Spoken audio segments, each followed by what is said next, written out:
Alright, let's dive into something that's been buzzing in the Apple ecosystem lately, iOS 27 Public Beta 2. Now, I know what you're thinking, another beta update? What's the big deal? But here's the thing, while this update might not be as flashy as the first beta, it's packed with subtle improvements that, in my opinion, are just as important. They're like the unsung heroes of software updates, you know? So, let's break it down and see what's actually worth your attention. First off, let's talk about the Apple TV app's new automatic download feature. Personally, I think this is a game changer for anyone who's constantly on the move. If you're like me and spend a lot of time traveling, you know the struggle of relying on spotty airplane Wi-Fi. This feature ensures you've got the next 2 episodes of your favorite show ready to go, no internet required. Sure, it'll eat up some storage, but if you ask me, it's a small price to pay for uninterrupted binge-watching. What makes this really interesting is how it reflects Apple's growing focus on offline functionality, something I think we'll see more of in the future.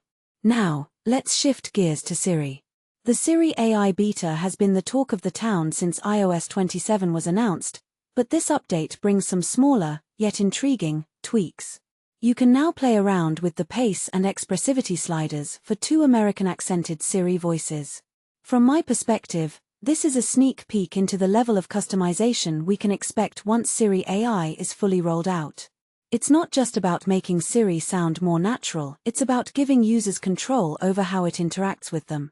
What many people don't realize is that this kind of customization could fundamentally change how we use voice assistants.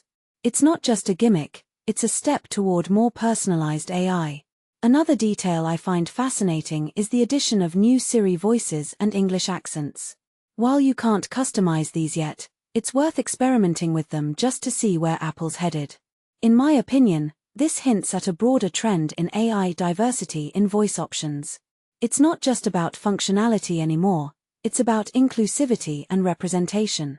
If you take a step back and think about it, this could be Apple's way of addressing the one-size-fits-all approach that's dominated voice assistants for years. Now, let's talk about AirPods. If you're an AirPods Pro user like me, you'll appreciate the small but meaningful change in the control center.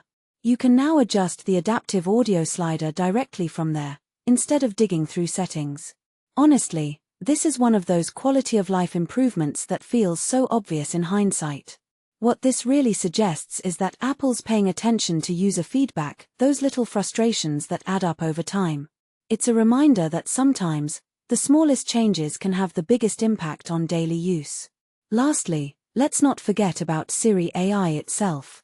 While this beta doesn't introduce major new features, it's still worth trying out if you've got an iPhone 15 Pro or newer. The waitlist might take a few days, but trust me, it's worth it. What makes this really interesting is how Siri AI is evolving into something more than just a voice assistant. It's becoming a proactive tool that anticipates your needs. This raises a deeper question.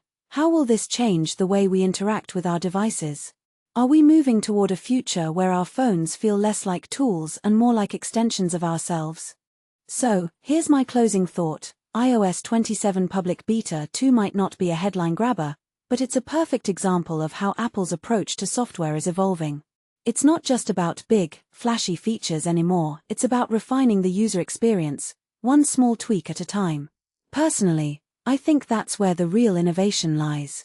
What do you think? Are these updates enough to get you excited, or are you holding out for something bigger? Let me know in the comments below.